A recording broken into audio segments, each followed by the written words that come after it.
या सुदीन सायंकाळी आपणा सगळ्यांचं ख्रिस्त येशूच्या नावात एसे चर्च नंदुरबार दुधाळी शिवार आणि शहारोनच्या वतीने सहर्ष स्वागत आहे. मी रेव्हरंट विश्वास पाडवी यांना पुढे येण्याची विनंती करेन. आपण विजय संगीतातून गीत नंबर 152 येऊ दे जवळी, उपासना संगीत गीत नंबर 429 आणि विजय संगीत 152 येऊ दे जवळी हे गाऊया.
विनंती करतो. दिवसभरासाठी प्रभूचा आभार मानित आजच्या सायंकाळी एक उपकार स्तुतीची प्रार्थना आपण करावी. सोबतच आजचं जे मनन आहे ते सन्माननीय रेव्हरंट जे.एच. पठारे पाळक साहेब यांच्याकडून आहे, तर येणाऱ्या वचनासाठी देखील आपण प्रभूची कृपा मागावीत. धन्यवाद धन्यवाद थोर पवित्र आणि जिवंत देव बापा, पुन्हा एकदा तुझ्या नावाला धन्यवाद देतो. तुझी स्तुती करतो आणि तुझी प्रभुदेवापा स्तुती करत असताना प्रभू येशू जो आमचा उद्धारक आणि तारणारा, त्याच्याबद्दल विशेष तुझ्या नावाला धन्यवाद देतो प्रभू. कारण तो आमच्यासाठी मानव झाला, तो आमच्यासाठी मानवासारखं जीवन जगला आणि संपूर्ण मानवजातीसाठी प्रभू त्याने स्वर्गीय उद्धाराचं दान, स्वर्गीय उद्धाराचा मार्ग मोकळा केला. आम्ही तुझी स्तुती करतो आणि तुझ्या नावाला धन्यवाद देतो.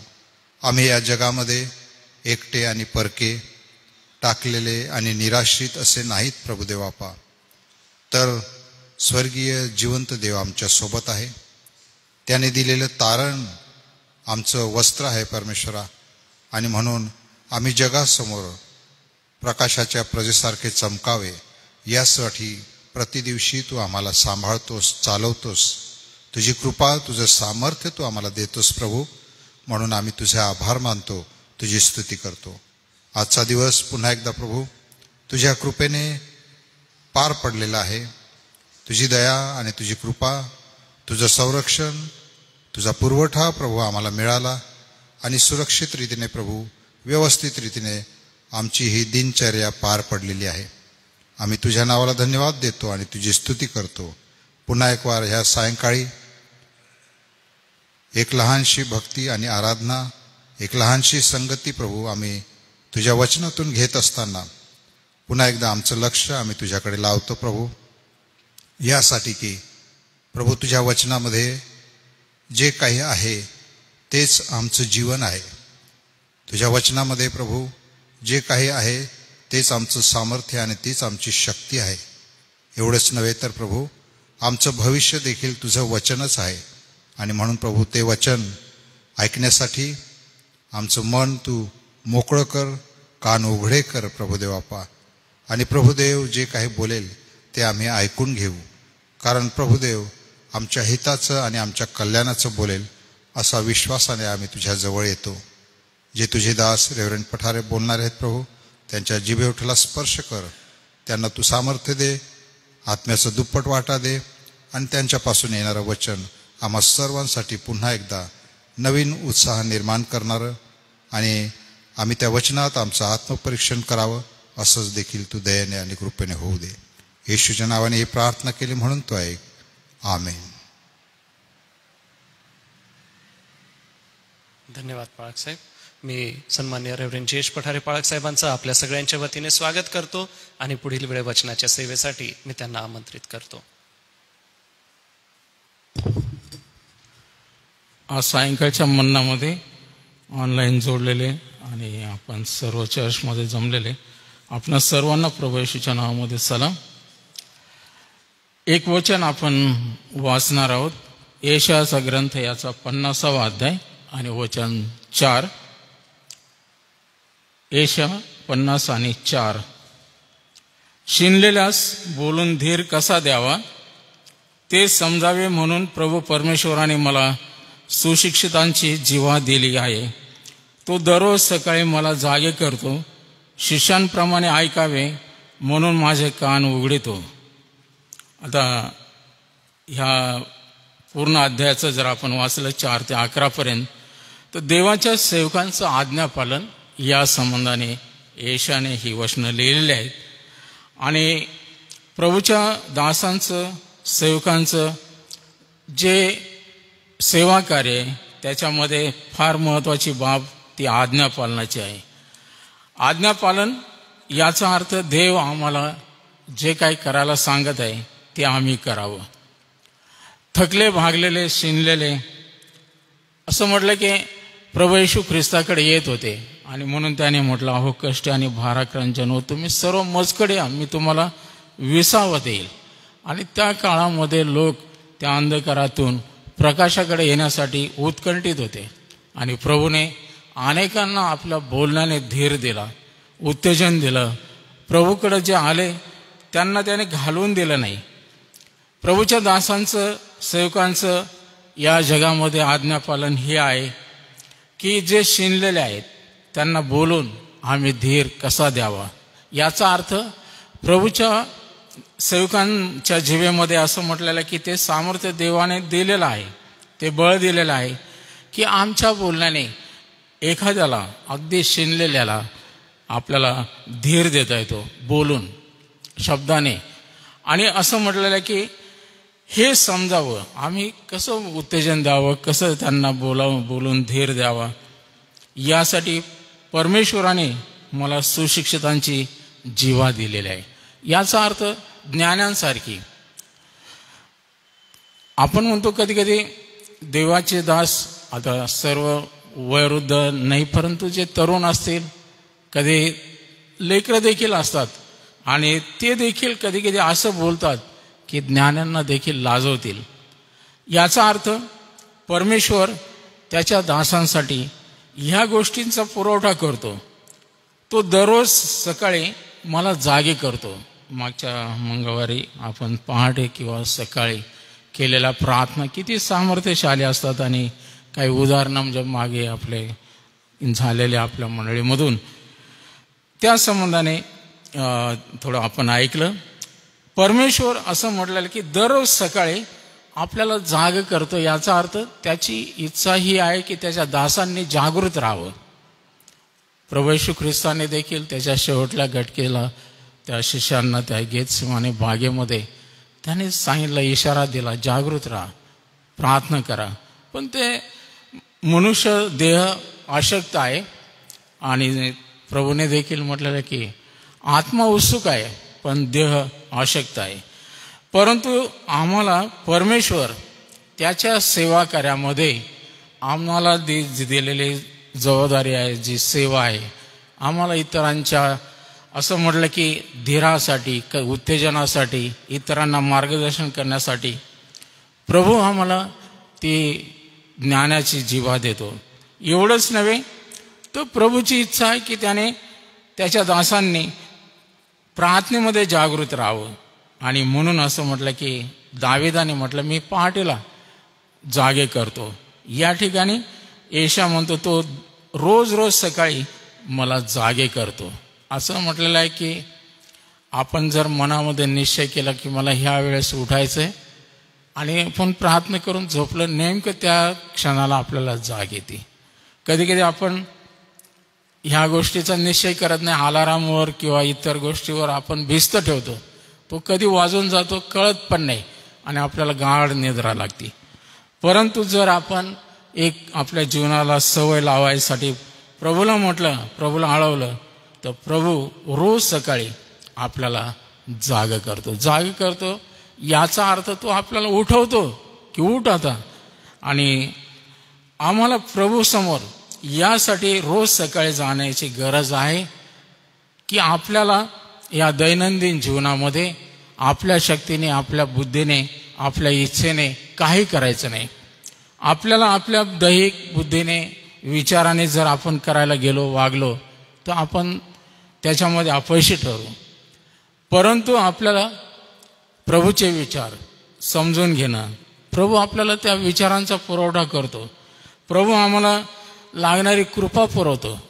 कधी कधी असं म्हटलेलं की प्रभूने म्हटलेलं की तुम्ही काय बोलावे त्याची काय चिंता करू नका, कारण तुम्हाला त्या वेळेला प्रभू सुचवेल. म्हणजे जो आपण प्रभू समोर नित्य नियमाने जातो, प्रार्थना करतो, त्या प्रार्थनेमध्ये आम्हाला देवापासूनचं हे सामर्थ्य मिळतं. इतरांच्या कल्याणासाठी, इतरांच्या सेवा कार्यासाठी आम्हाला जबाबदारी दिलेली आहे आणि ती पार पाडण्यासाठी प्रभूच्या सामर्थ्याची आम्हाला नितांत गरज आहे. मग त्या ठिकाणी येशया म्हणतो की शिष्यांप्रमाणे ऐकावे. शिष्यांचं कर्तव्य, शिष्य याचा अर्थ ते ऐकणार आहेत. जे गुरु सांगेल आणि ते गुरुची आज्ञा, अगदी शिष्यांना जे काही आज्ञा करेल तो गुरु, ते शिष्य करतात. शिष्यांप्रमाणे ऐकावं. आपल्याला माहिती आहे की हे 12 शिष्य जे प्रभू येशू ख्रिस्ताने आपल्या संगती 3.5 वर्ष ठेवले, त्याने प्रार्थना केली रात्रभर आणि त्याच्याकडे अनेक लोक आलेले होते, अनेक विश्वासामध्ये आलेले होते, शिष्यगणांमध्ये पुष्कळांचा भरणा होता. परंतु प्रभूने 12 लोकांची निवड केली. त्यासाठी रात्रभर त्याला प्रार्थना करावी लागली. आणि मग त्याने एकेकाला म्हटलं, चल माझ्या मागे ये. आणि एकेकाला म्हणजे त्याला माहीत आहे की हा जग आहे माझ्यासाठी उपयोगी पडेल, माझं स्वार्थ इतरांना लेखी रूपामध्ये किंवा शुभवर्तमान कार्यासाठी त्याचा उपयोग होईल. तो जकातीच्या नाक्यावर बसलेला असताना त्याला प्रभूने म्हटलं, चल माझ्या मागे. आणि तो त्याच्या मागे. हे मासे धरणारे त्या गालील समुद्राच्या किनारी प्रभू चालला असताना त्याने एकेकाला, आंद्रियासला, पेत्राला, याकोबाला आणि अशा लोकांना बोलवलं. त्याला माहीत होतं जरी हे अनपढ आहेत किंवा हे गावंढळ आहेत, परंतु हे देवराजासाठी फार उपयोगी पडणार आहेत. प्रभूने प्रार्थना केली, प्रार्थनेने देवाकडे मागितले. आणि प्रभूला त्याने गेतसेमाने बागेमध्ये जे शिष्यांसाठी प्रार्थना केली, त्याने म्हटलं की देवा, जे तू मला दिले त्यांना मी आतापर्यंत राखलं, त्यांना सांभाळ, परंतु त्यानंतर ह्यांची काय अवस्था होईल. प्रभू त्यांच्यासाठी प्रार्थना करतो. आज आम्हाला शिष्य म्हणून त्याचं ऐकणं गरजेचं आहे, त्याची वाणी ऐकणं. पुष्कळ आपण एकतर्फी बोलतो देवाबरोबर, फक्त प्रार्थना जे आपण जसे लिखित आपण वाचतो आणि बंद करतो, परंतु हे व्यवहार म्हणजे दळणवळण चालू राहिलं पाहिजे. देवाबरोबर बोलणं, देवाचं ऐकणं. आणि म्हणून असं म्हटलं की आपले कान, त्या शमूएल बाळाला माहीत नव्हतं की देवाचा आवाज त्याने ऐकला नव्हता या बालवयात. आणि देव त्याशी बोलत असताना तो एलीकडे उठून जायचा. आणि मग एलीला समजलं की देव या बाळाला हाक मारत आहे. आणि मग त्याने म्हटलं की बाळा, जर परत तुला आवाज आला तू हे शब्द बोल, तुझा दास ऐकत आहे. आणि मग आपल्याला माहित आहे की शमूएल बाळ त्या देवाला म्हणतं की बोल, तुझा दास ऐकत आहे. देवाची ओळख नाही, देवाची वाणी त्याने प्रथमताच ऐकलेली होती. आणि देव त्या बालकासंगती बोलला. असं म्हटलं की आमचे कान देवाच्या वाणीकडं, देवाच्या आवाजाकडं लागले पाहिजे. आम्ही ऐकावं सतत. आणि म्हणून जे ऐकलेलं आहे ते आपण करावं. आणि म्हणून शिष्यांप्रमाणे आपण ऐकणारे असावे. म्हणून माझे कान त्याने उघडले. याचा अर्थ आपले कान नेहमी देवाच्या वाणी, देवाचा आवाज ऐकण्यासाठी उघडे ठेवले पाहिजे. रोज त्याचं वचन, असं म्हटलं की सखोल रीतीने अभ्यासणे आणि देवाची वाणी ऐकणे हे प्रत्येक सेवकांसाठी आवश्यक आहे.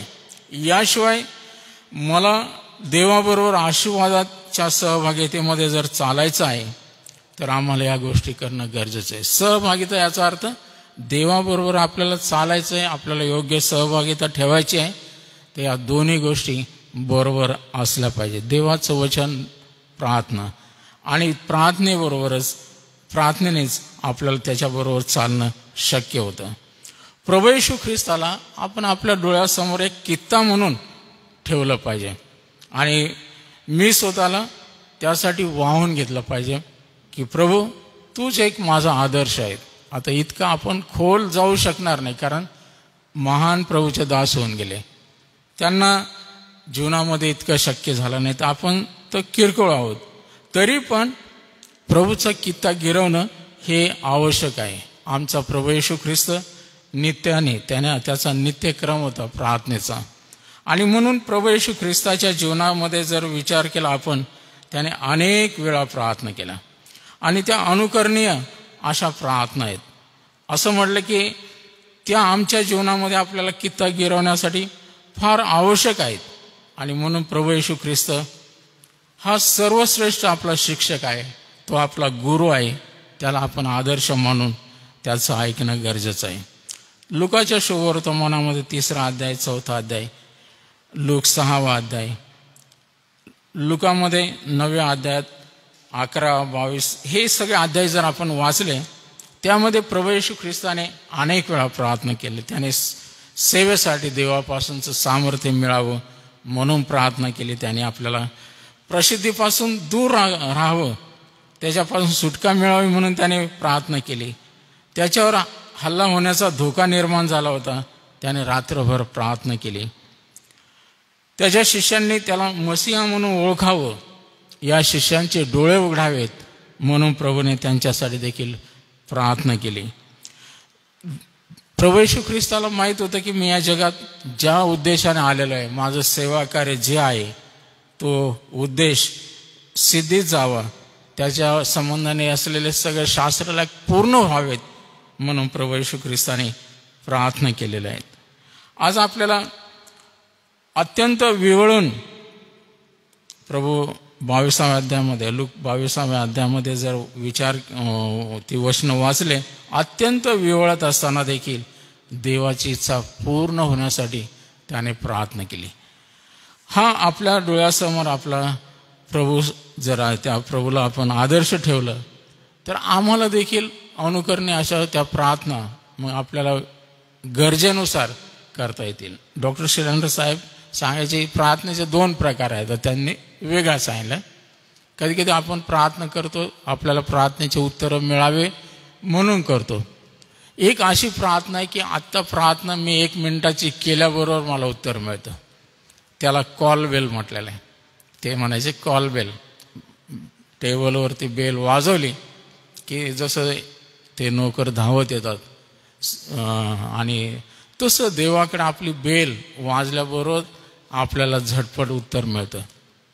दुसरी लॉंग बेल आहे, आपण चर्चची बेल वाजवतो आणि ती आपल्याला माहीत आहे की 2दा 3दा आपण वाजवतो, ती फार धीराने उशिराने उत्तर मिळतं.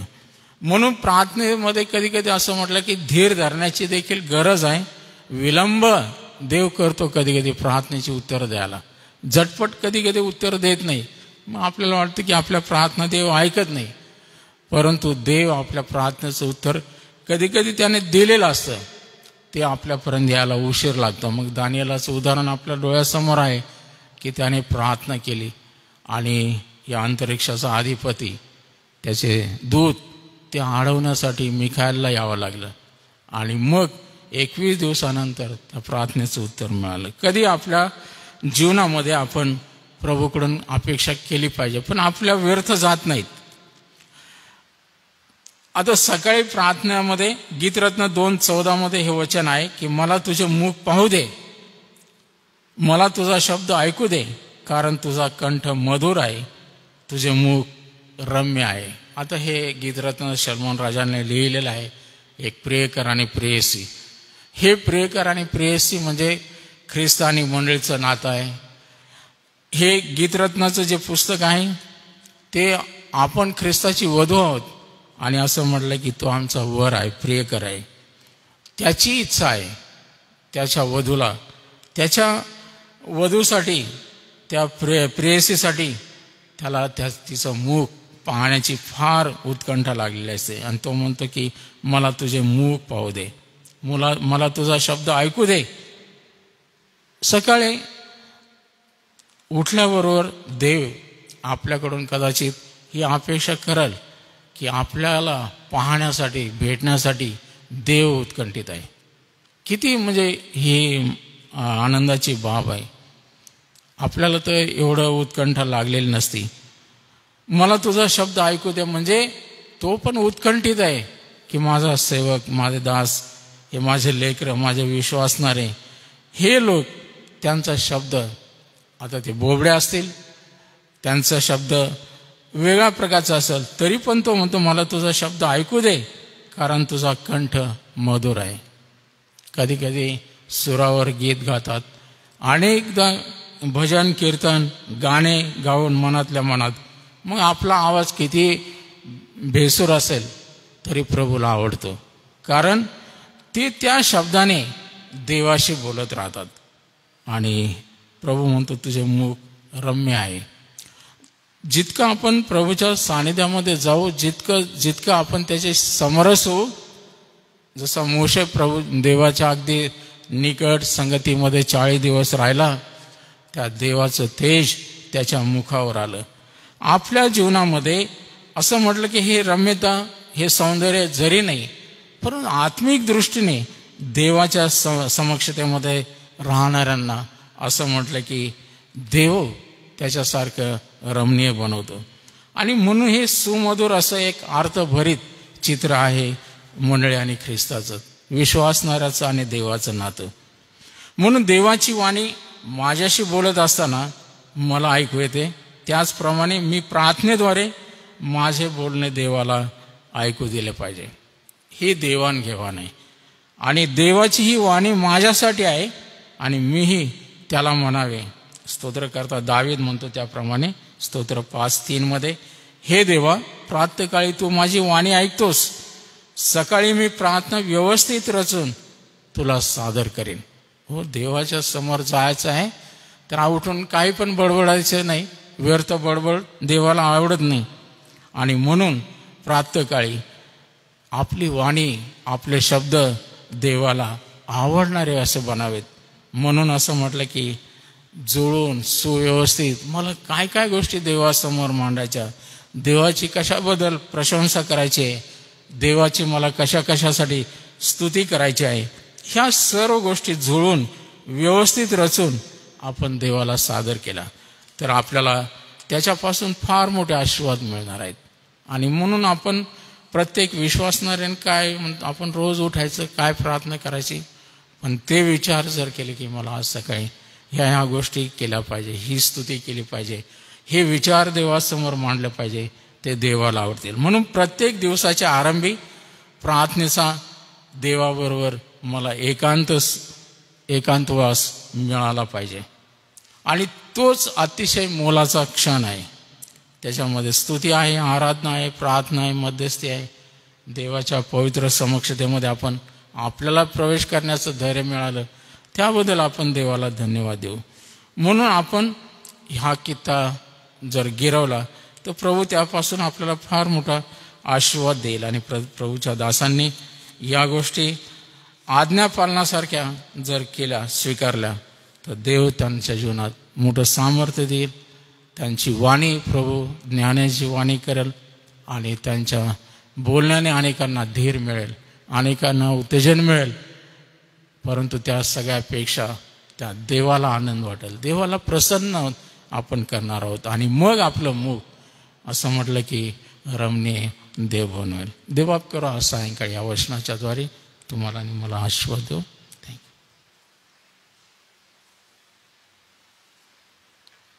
किती सुंदर हे देवाचं पवित्र वचन आम्हाकडे आलेलं आहे. आणि हे देवाचं वचन आमच्या मनाची पकड घेतं. आमच्या सकाळच्या प्रार्थना प्रभूसमोर सादर होत असतात, नित्य विनंत्या प्रभूसमोर सादर होत असतात आणि प्रभू आम्हाला प्रेरणा देत असतो. मी मान्य रेव्हरंड जयेश पठारे पाळक साहेब आपला मनपूर्वक आभार मानतो आजच्या सायंकाळी वचनाच्या ह्या सेवेसाठी. ऐकलेल्या वचनानुसार जीवन जगण्यास प्रभू देवबाप आपणा सगळ्यांना त्याची कृपा आणि त्याचा अनुग्रह देव. मंडळीमध्ये जे आजारी प्रियजन आहेत त्यांची आपण आठवण करीत आहोत. प्रभू देवबाप त्यांना आरोग्य देव. रयताकांसाठी आज विशेष प्रार्थना करूया, कारण की रयताकांचा आज जन्मदिवस सुद्धा आहे आणि डॉक्टर मधुकमल हिवाळे यांचा आज जन्मदिवस आहे. सोबतच आपण प्रार्थना करूया जुलियाना अक्का आहेत, प्रभू त्यांना आरोग्य देव. BK वळवी सरांच्या हाताला आता पुष्कळ आरोग्य आहे. सरांना मिळालेल्या आरोग्यासाठी उपकार स्तुती प्रार्थना करूया. सोबतच जीजी वसावे आहेत, प्रभू देवबाप त्यांना आरोग्य देत आहे. सोबतच लवणे आंटी आहेत, प्रभू देवबाप त्यांना आरोग्य देत आहे. त्यांच्यासाठी आपण उपकार स्तुतीची प्रार्थना करूया. मी रेव्हरंड LP वळवी पाळक साहेब आपणाला विनंती करणार आहे, आजारी प्रियजनांसाठी आपण पुढे येऊन प्रार्थना करावीत व ज्यांचे वाढदिवस आहे त्यांची आपण आठवण करावीत.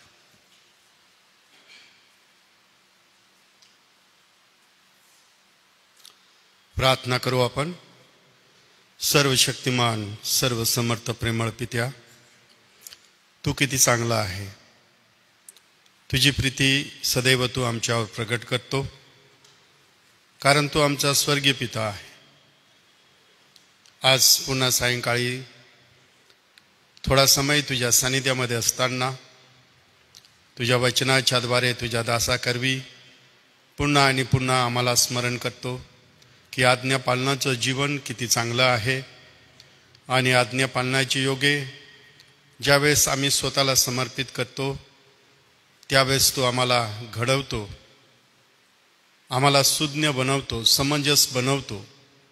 आणि अशा रीतीने आम्ही प्रभू प्रति सकाळी तुझ्या सानिध्यामध्ये जातो.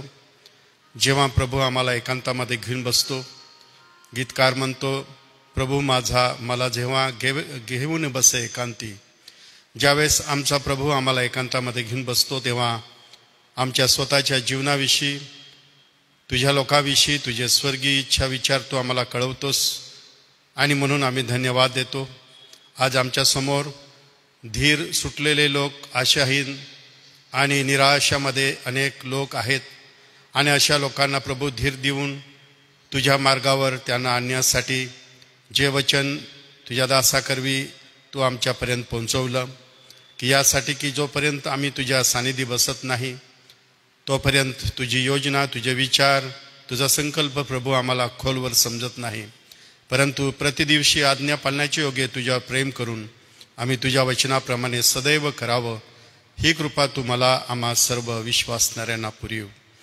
प्रभू तुझ्या दासाने ज्या आजारी लोकांसाठी विनंत्या केलेल्या आहेत आणि त्या आजारी आणि वयोवृद्ध लोकांसाठी प्रभू तुझा दास आम्ही सर्व तुझ्या चरणापाशी प्रार्थना करतो. रयता आकाचा वाढदिवस देखील आहे, तिला तू आशीर्वाद दे, तिला आरोग्य दे. हैदीबाई, तिला देखील तू आरोग्य दे. बी केवळवी सर आणि त्यांच्या हाताला प्रभू तू बरं कर.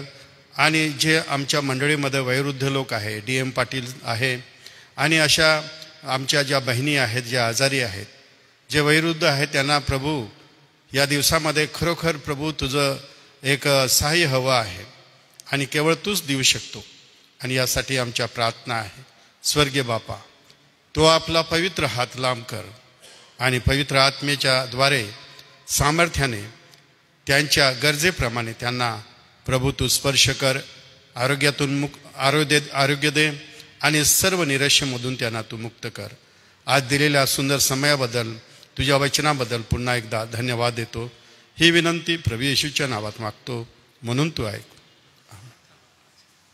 आपण प्रभूने शिकवलेली प्रार्थना म्हणूया. नंतर रेव्हरंड LP वळीपाळक साहेब आशीर्वाद देतील. गीत गायन करू, उद्याच्या सूचना ऐकू आणि मग आपण आजचं मनन थांबवणार आहोत. हे आमच्या स्वर्गातील पित्या, तुझे नाव पवित्र मानिले जाऊ. तुझे राज्य येऊ, जसे स्वर्गात तसेच पृथ्वीवरही. तुझ्या इच्छेप्रमाणे हो. आमची रोजची भाकर आज तू आम्हास दे आणि जसे आम्ही आमच्या ऋणी न सोडितो तसेच तू आमच्या ऋणी आम्हाला सोड आणि आम्हाला परीक्षेत आणू नकोस, तर आम्हा सर्व वाईटापासून सोड. कारण की राज्य, सामर्थ्य आणि गौरव ही सर्व काळ तुझीच आहे. आमेन. आता आपल्या प्रभू येशू ख्रिस्ताची कृपा, देवबापाची महान प्रीती, पवित्र आत्मेची गोड सहभागिता इथे जमलेल्या तुझ्या सर्व प्रिय दासांबरोबर, ऑनलाईनमध्ये जे तुझं वचन ऐकत आहे त्या सर्व प्रियजनाबरोबर, देवाची प्रिय मंडळी आणि निवडलेलं राष्ट्र इस्रायलाबरोबर प्रभू येशू तू येईपर्यंत सो. आमेन.